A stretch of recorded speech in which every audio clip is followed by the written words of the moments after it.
Баршаңызға сәлем достар, сіздермен бірге Анаргүл. Бүгін сіздермен өте дәмді тефтелилердің рецептісімен бөлісетін боламын. Рецептіні міндетті түрде соңына дейін қараңыздар.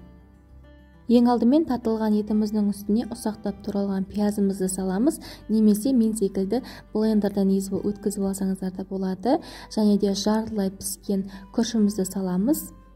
Дәміне қарай тұз саламыз, қара бұрыш саламыз, және де өздеріңіз ұнатқан дәмдеуішті қоссаңыздар болады. Мен кішкене укроп қостым, кептірілген.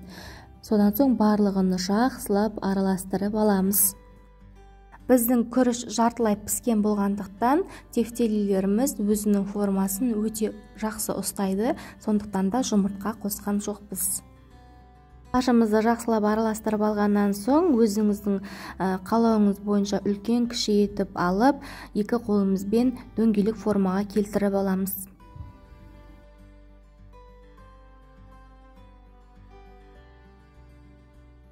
Барлық фаршымызды да осылай қолымызбен айналдыра отырып, дөңгелек формаға келтіріп, яғни тефтелидің формасына келтіріп аламыз.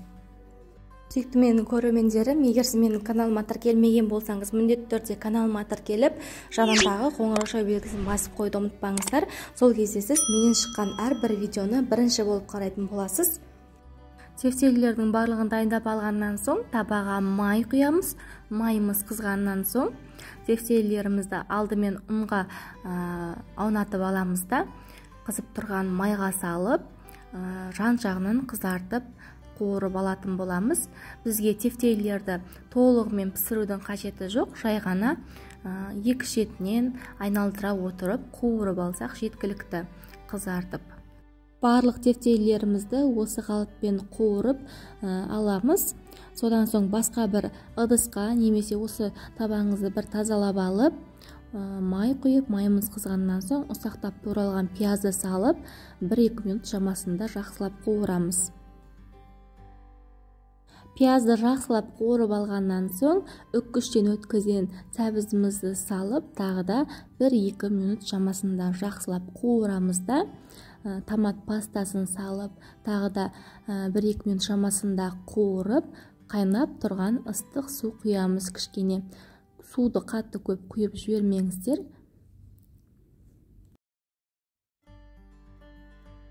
Міндетті түрде қайнап тұрған ыстық суды құйыңыздар. Содан соң дәміне қарай тұз саламыз, қара бұрыш саламыз, және де паприкаларыңыз болса, кішкене паприка салып жіберсеңіздер де дәмі өте керемет болады.